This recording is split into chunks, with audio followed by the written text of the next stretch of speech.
شادی کے شروع کے دنوں کی خوش اخلاقی کا سارا لحاظ ہوا ہو چکا تھا۔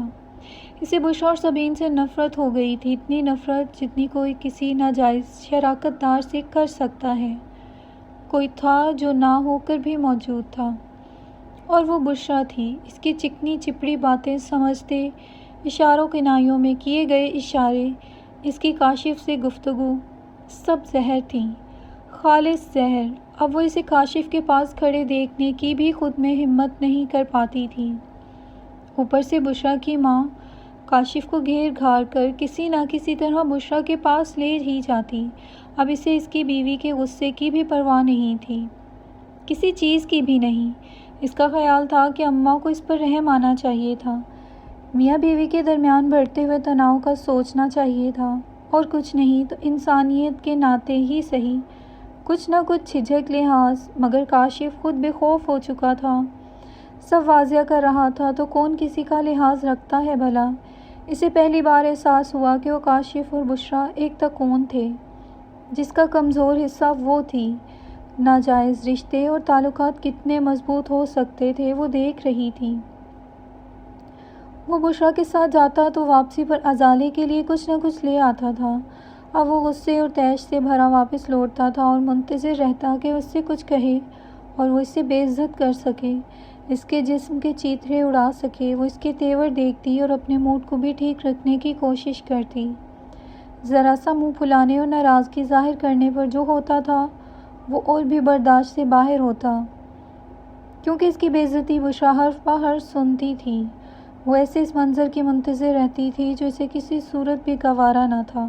اس نے بشرا کی یہ حرکت کئی بار کاشف کو بتانے کی کوشش کی، مگر وہ بات کے آغاز میں ہی بھڑک اٹھتا تھا اور شور مچانے لگتا تھا، اور وہ اسی شور سے بچنا چاہتی تھی، جبکہ وہ یہی شور چاہتا تھا، اتنا شور کہ اس کا دماغ معاف ہو کر سوچنا، سمجھنا اور کچھ کہنا ہی چھوڑ دے۔ کچھ بھی اچھا نہیں لگتا تھا، نہ ٹی وی دیکھنا اور نہ ہی کہیں آنا جانا۔ وہ کیا تھی اور کیا ہو کر رہ گئی تھی؟ اس ایک مرد اور عورت نے اسے کیا بنا ڈالا تھا؟ شاید بے وقوف، مگر عورت اس معاملے میں بے وقوف نہیں ہوتی، صدف بھی نہیں تھی۔ مگر جب راستے اور منزلیں ہی کھو جائیں تو کوئی کیا کر سکتا ہے؟ پہلے وہ دیوار کے پار کھڑی بشرا کو کھوجا کرتی تھی کہ وہ چھپی ہوئی تھی کہ نہیں، مگر اب یہ بھی چھوڑ دیا تھا۔ میں روز ادھر سے گزرتا ہوں، کون دیکھتا ہے میں کل ادھر سے نہ گزروں گا؟ کون دیکھے گا؟ کسی کو اس کے دیکھنے نہ دیکھنے کی پرواہ نہ تھی۔ وہ تو دیکھ کر کیا کر لیتی؟ اسے رہ رہ کے وہ دن یاد آتا تھا جب وہ سسرال سے نکل کر یہاں آئی تھی۔ اکیلے رہنے، زندگی انجوائے کرنے کے سارے خواب چکناچور ہو گئے تھے۔ وہ بہت تنہا ہو گئی تھی۔ کاشف کا رویہ دن بدن خراب تر ہوتا جا رہا تھا۔ وہ اسے ذہنی مریض اور نہ جانے کون کون سے القابات کا کفن اوڑھا کر زندہ دفن کرنا چاہتا تھا۔ وہ بھی مر جانا چاہتی تھی، اسے بھی زندہ رہنے کی کوئی خواہش نہ تھی۔ کاشف کے لیے بشرا اور سبین ہی کافی تھی، اور پھر بشرا کی ماں کا چپنا چپڑا انداز اور باتیں، تو کیا اس کی کوئی گنجائش تھی؟ کہیں بھی نہیں۔ بشرا کی ماں دیکھنے میں بہت اللہ لوگ خاتون لگتی تھی، مگر ان کے گھناؤنے کام شیطان کو بھی مات کرتے تھے۔ وہ ہر وقت صدف کی بدگوئی اور غصے کی مثالیں دیتی پائی جاتی۔ کاشف آتے جاتے سبین کو پیار اور بشرا سے حال احوال پوچھتا پھرتا، اور وہ دکھ سے دیکھتی رہتی۔ اب بشرا اسے بے عزت بھی کرنے لگی تھی۔ کبھی کہتی تمہیں شوہر سے محبت نہیں ہے، کبھی تم اسے ناشتہ نہیں دیتی، کبھی کہتی تم بد زبان ہو، کبھی جاہل اور کبھی گنوار کہتی۔ اکثر ان کی لڑائی کے دوران وہ ناشتہ بھی نہ بنا پاتی۔ بشرا فوراً ناشتہ لا کر کاشف کے سامنے چھوٹی میز پر سجا دیتی، اور وہ جو صبح سے منتیں کر رہی ہوتی، اس کی ایک نہ سننے والا کاشف چپ چاپ ناشتہ کر لیتا۔ پہلے پہل تو وہ بھوکی رہتی اور ناشتے کی بھی پرواہ نہ کرتی تھی، مگر اب وہ اکیلے بیٹھ کر ناشتہ کر لیتی اور اسے ملامت کرتی کہ اس نے شوہر کو بھوکا بھیجا تھا۔ جب کوئی خود بھوکا رہنا چاہے تو کون زبردستی سے دے، اور ایک ناپسندیدہ شخص آخر کتنی منتیں کر سکتا ہے؟ بشرا اور اس کی ماں اسے سناتی رہتی، وہ سنتی رہتی۔ وہ قصوروار تھی یا انچاہی تھی یا اس کا قصور تھا؟ بشرا جو نیک بنتی تھی، ناشتہ بنا بنا کر دیتی تھی، اسے چائے کا ایک کپ دینے کی بھی رواداد نہ تھی۔ سبین اور بشرا کی گرفت بہت مضبوط تھی، مگر اسے انتظار کرنا تھا اس اندھیرے کے چھٹنے کا، مگر گھپ اندھیرے میں وہ خود کو بھی کھوجنے سے قاصر تھی۔ ممکن ہے کچھ بھی نظر نہ آئے، اس بار اندھیرا میرے اندر سے اٹھا ہے۔ امی کی نصیحت اس کے پلے سختی سے بندھی تھی میاں بیوی کو اپنے معاملات خود ہی حل کرنے چاہیے اور خاص طور پر سسرال سے بچنا چاہیے، ورنہ سلجھنے کی بجائے اور خرابی پیدا ہو جاتی۔ اس نے کسی سے کچھ نہ کہا۔ اس نے محسوس کیا کہ اس کے منع کرنے پر کاشف اور بشریٰ اور قریب آتے جا رہے تھے۔ اس نے کسی سے کچھ بھی کہنا چھوڑ دیا تھا، مگر معاملات بدستور بگڑ رہے تھے۔ اس نے بشریٰ کو لڑ کر دور کرنا چاہا، مگر وہ ناکام رہی۔ وہ بیوی سے لڑ کر شوہر سے باتیں کرتی تھی اور شوہر کو پرواہ بھی نہ تھی کہ اس کی بیوی سے کس نے کیا کہا۔ اس نے ناراض رہنا شروع کیا تو سب اس سے ناراض ہو گئے، کاشف سمیت۔ اس نے لاتعلق رہنا شروع کیا تو کاشف کو اعتراض ہوا اس کے گمسم رہنے پر۔ کاشف سے بات بند کیے آج 5واں دن تھا۔ وہ اسے بد فطرت اور کنجوس کہتا تھا، جو اسے کسی کی مدد کرتا نہیں دیکھ سکتی تھی، مگر وہ کیسے بتاتی کہ ایک عورت اپنی محبت تقسیم نہیں کر سکتی، بھلے اسے کوئی کنجوس سمجھے یا جاہل۔ کاشف کے لیے کیا تھی کیا نہیں یہ اسے پتہ چل چکا تھا۔ وہ محبت دو طرفہ نہیں یک طرفہ تھی۔ فقط صدف ہی ساگ میں جلی تھی اور زندہ تھی۔ اس کی نمازیں طویل ہو گئیں، نمازوں سے تہجد کا سلسلہ بھی شروع ہو گیا۔ اس کی دعائیں طویل ہوتی گئیں اور بشریٰ اور سبین کا آنا جانا بڑھتا ہی چلا گیا۔ کہیں کچھ کم نہیں ہوا تھا، سب بڑھا ہی بڑھا تھا۔ غلط، سب غلط تھا، وہ صحیح ہو کر بھی غلط تھی۔ کاشف بشریٰ کو گھر کی چیزیں دینے دلانے میں بھی پیش تھا۔ پلاؤ کے بدلے حلوہ جو صدف نے اس کے لیے بنایا تھا، اس کا دل جیتنے کے لیے۔ بات حلوے کی پلیٹ کی بھی نہیں تھی، دل کی تھی جس کی کسی کو پرواہ نہیں تھی۔ وہ امی کے سامنے رو پڑی تھی، اتنا کہ اپنے رخصتی والے دن کو بھی پیچھے چھوڑ دیا تھا۔ اس نے امی کو سب کچھ بتا دیا، کچھ نہیں چھپایا۔ اس کی ہچکیاں بن گئیں۔ امی کو بھی بہت برا لگا۔ صدف ان کی بیٹی تھی اور بیٹیوں کے آنسو ماؤں کی نیندیں اڑا دیتے ہیں۔ وہ کافی عرصے سے گھر گئی بھی نہیں تھی۔ ایک عجیب طرح کی سزا کے اذیت ناک لمحے میں تھے، جو کسی طرح ختم ہونے میں نہیں آتے تھے۔ وہ سن رہی تھی اور پیچھے سے اچانک کاشف نکل آیا تھا۔ وہ کام کر رہ گئی تھی۔ کیا کہہ رہی تھی؟ تیری ماں بد کردار ہوں، عورتوں کا رسیاں ہوں، برا ہوں، ذلیل ہوں۔ وہ دھاڑ رہا تھا، فون نیچے گر گیا تھا اور وہ ٹوٹ بھی گیا۔ وہ بھی ٹوٹ گئی تھی۔ صفائیاں دیتے دیتے وہ ایسا نہیں سمجھتی، بات حدود سے باہر تھی، مگر وہ بول بول کر چیخ چیخ کر بتا رہا تھا کہ بات ایسی ہی تھی، سب ایسے ہی تھا۔ وہ خدا ترسی کا لبادہ اوڑھے شیطان تھا، چھپا ہوا شیطان۔ بات کہاں سے کہاں پہنچ گئی تھی۔ اس کی آواز بلند سے بلند تر ہو گئی تھی اور بشریٰ کو نئے راستے دکھا گئی تھی، منزلیں سحر کرتی گئی تھی۔ اس نے کہیں پڑھا تھا کہ جھوٹا انسان اپنی آواز بلند کر کے مدھم سچ کو ہمیشہ دبانے کی کوشش کرتا ہے، اور سچ صرف وقتی طور پر دب سکتا ہے مگر اپنی حقیقت نہیں کھو سکتا۔ کمرے میں کاشف کی گونجتی آواز سن کر اس نے سوچا، اس کے بعد خواری کا نہ ختم ہونے والا سلسلہ تھا، کٹھن راستے تھے، تنہائی تھی، درد تھا اور درد دینے والا اپنا تھا۔ کاشف نے نہ صرف ہنگامہ کھڑا کیا تھا بلکہ اس ہنگامے کو لے کر اپنے والدین کو ان کے خلاف بدگمان کیا تھا۔ سب اسے لعنت ملامت کر رہے تھے اور کاشف کو سچا مان رہے تھے۔ اس نے فون پر اور ساس کے سامنے پھٹکار سنی تھی، نندوں کے ذلت آمیز رویے برداشت کیے تھے۔ ساس نندوں کا رشتہ اگر بھڑکانے کا رشتہ تھا تو کاشف نے شے دے کر دگنا کر دیا تھا۔ بشریٰ کی زبان درازی میں اضافہ ہو گیا تھا، حوصلے بڑھے تھے۔ وہ جھوٹی ہو کر جیت گئی تھی اور وہ سچی ہو کر خوار ہوتی پھر رہی تھی۔ بشریٰ اور اس کی ماں نے اس کی آنکھوں میں اندھیرے بھر دیے تھے۔ ان کے دکھڑے خود ساختہ مسائل جیت گئے تھے۔ صدف ہار گئی تھی۔ سچ کے راستے پر چلنے والوں کا مقدر ہار ہی ہوتا ہے۔ شاید وہ بشریٰ کی بکواس سنسنی کرتے ہوئے جھاڑو پوچھے میں لگی رہتی۔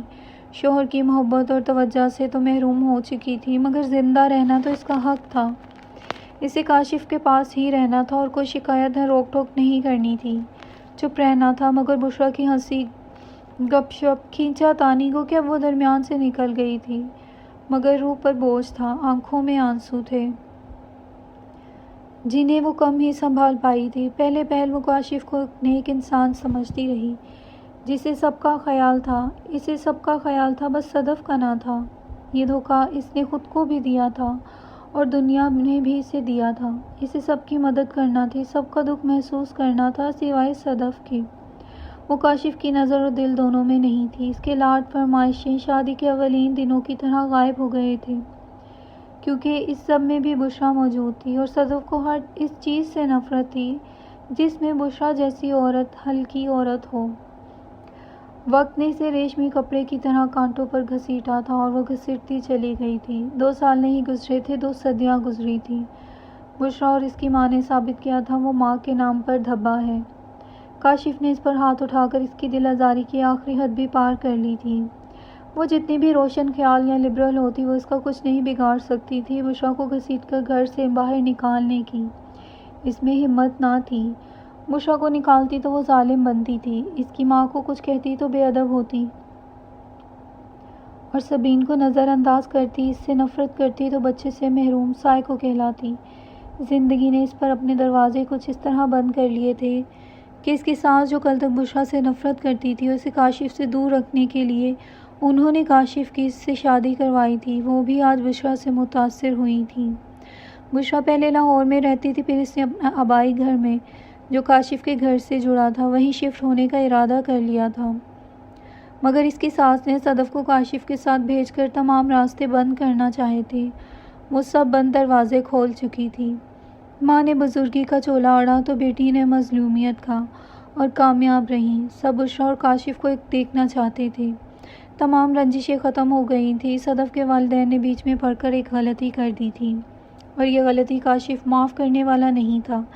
اس کی خدا خوفی اور بڑھ گئی تھی، جو اسے جتانا تھا، دکھانا تھا۔ ضد کی آڑ میں سب دکھلاوا تھا۔ پریشان رہنے سے مسلسل اس کی طبیعت بگڑ رہی تھی، صحت گر سی گئی تھی، چہرہ کملا سا گیا تھا۔ وہ اپنے کھانے پینے کا خیال بھی بھول چکی تھی۔ مل گیا تو کھا لیا، نہیں تو سو گئی۔ اسی سوتی جاگتی کیفیت میں وہ کمزوری کی حالت میں ڈھہ سی گئی تھی۔ کاشف سبین کے کالج میں ایڈمیشن کے سلسلے میں کالج جا رہا تھا۔ سبین تیار تھی، وہ بھی بس نکل ہی رہا تھا۔ بشریٰ کی ممنونیت اور اس کی ماں صدقے وارے جاتی نگاہیں وہ کسی اجنبی کی طرح دیکھ رہی تھی۔ اس کے پیروں میں گیلی چپل تھی، شاید وہ اسی وجہ سے گری تھی۔ اس طرح سے گرنے سے وہ خود سے بھی بیگانہ ہو گئی تھی۔ ایک لمحے کے لیے کاشف بھی سب بھول گیا تھا۔ برے منہ سے ہی صحیح، بشریٰ کو بھی ساتھ جانا پڑا تھا۔ وہ بیڈ پر لیٹی نہ جانے کب ہوش میں آئی تھی۔ کاشف اس پر جھکا ہوا تھا اور اتنے پیار سے دیکھ رہا تھا کہ وہ دنگ رہ گئی تھی۔ وقت نے خوبصورت پلٹا کھایا اور محمد ولید اس کی دعاؤں کی قبولیت بن کر اس کی زندگی میں شامل ہو گیا تھا۔ اس کی منموہنی صورت کاشف کو بھی اپنے سحر میں لگی تھی۔ شاید اولاد کی محبت ہی ایسی ہوتی ہے۔ بے قراری سے بھری کاشف اس سے پیار کرتے، اسے اچھالتے تھکتا ہی نہ تھا۔ اب اس کی توجہ سبین پر کم ہوتی گئی۔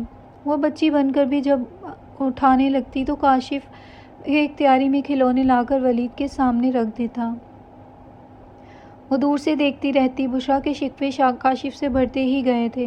بشریٰ کی دلداریاں سب بدل رہا تھا، آئے نئے موسموں کی طرح۔ خزاں کے بعد نیا موسم، نئی امنگ، نئی بہاریں بسیرا کرنے لگی تھی۔ صدف اب صدف نہ رہی، وہ اتنی مصروف تھی کہ کسی کا ہوش ہی نہ تھا۔ ولید کیا کھائے گا، کب سوئے گا، کب جاگے گا، مصروفیات بن سی گئی تھی اور کاشف بھی پتہ نہیں کب اس روٹین کا حصہ بنتا چلا گیا تھا۔ شام کو وہ روتے ہوئے بچے کو اٹھا کر باہر نکل گیا تھا۔ اسے پتہ تھا وہ چپ ہو جائے گا اور اس کے کندھے پر سر رکھ کر سو جائے گا۔ وہ دروازے سے جھانکے سے دیکھ رہی تھی اور گیٹ سے ایک اور وجود بھی سے جاتا دیکھ رہا تھا۔ وہ بشریٰ تھی۔ اس کے نیچے سے نظر آتے ہوئے پیر اس کی بے قراری کے گواہ تھے۔ صدف کی ساس کی ہمدردیاں اس نے سمیٹ لی تھیں۔ سب اس ناجائز تعلق کو جائز بنانا چاہتے تھے، مگر اللہ کسی کو مایوس نہیں کرتا۔ اس نے صدف کو بھی نہیں کیا۔ وہ جیت گئی تھی، مگر ایک دھڑکا اس کے دل کو پھر بھی تھا۔ اگر وہ کاشف کو اپنی طرف مائل کر لے تو، یہ سوچ کر ہی اس کی روح کانپ جاتی تھی۔ یا پھر محبت ہوتی ہے ایسی ہے، کاشف برا تھا بھی اور نہیں بھی، مگر اسے اپنے بچے کی محبت، باپ سے محبت تھی۔ وہ اسے خود سے جڑا دیکھنا چاہتی تھی، اسے اپنے گھر سے منسلک دیکھنا چاہتی تھی۔ وہ ایک دوسری عورت کے ہوتے ہوئے ذرا مشکل تھا۔ وہ یہ سوچتے ہوئے اندر آ گئی۔ بیڈ کی سائڈ ٹیبل پر رسالوں کا ایک ڈھیر لگا تھا جو خوبصورت تحریروں اور موتی جیسے لفظوں سے بھرے پڑے تھے۔ اس نے ایک رسالہ اٹھا لیا۔ کاشف، سبین بہت بیمار ہے، اس کے کان میں درد ہے۔ بشریٰ کی مکاری عروج پر تھی، وہ روحان سی ہوئی آواز میں بول رہی تھی۔ کیا ہوا ہے اسے؟ وہ بیزار سے لہجے سے پوچھ رہا تھا۔ تمہیں ہماری کوئی پرواہ نہیں ہے؟ اماں بھی شیطانیت میں بشریٰ کی ماں تھی۔ آخر اب وہ ہمیں گھر تک نہیں آنے دیتی۔ کبھی دیکھا ہے مجھے ادھر؟ بشرا لاڈ سے بولی۔ بیٹا ہمارا تمہارے سوا ہے ہی کون؟ اماں جی چالاکی کی حدوں کو چھو کر شکار کی شہر تک پہنچی۔ تم وہاں نہ آیا کرو۔ دیوار کے پار کھڑی صدف کی آنکھیں بھر آئیں۔ کاشف بھی ایسے کہہ سکتا تھا۔ ہاں کہا تھا، تبھی تو سنایا تھا نا۔ Happy birthday to you blue lady, میرے اچھی بسی۔ صدف نے ولید کا چھوٹا سا ہاتھ پکڑ کر کیک کاٹا اور اپنی پسند کے چاکلیٹ کیک کا ایک ٹکڑا خود اپنے منہ میں ڈالا اور دوسرا کاشف کو کھلایا۔ کوئی اور تھا نہیں، نہ بشرا، اصل فیملی اور اصل خوشی جس میں وہ ولید، تینوں اپنے ہی شریک تھے۔ کل اس کی ساس اور نندوں کی آمد متوقع تھی کیونکہ ان کی نئی بھابھی تو آئی نہیں تھی۔ اب انہیں پرانی ہی بھابھی پر گزارا کرنا تھا۔ مزید اچھی ویڈیوز کے لیے میرے چینل کو سبسکرائب کیجیے۔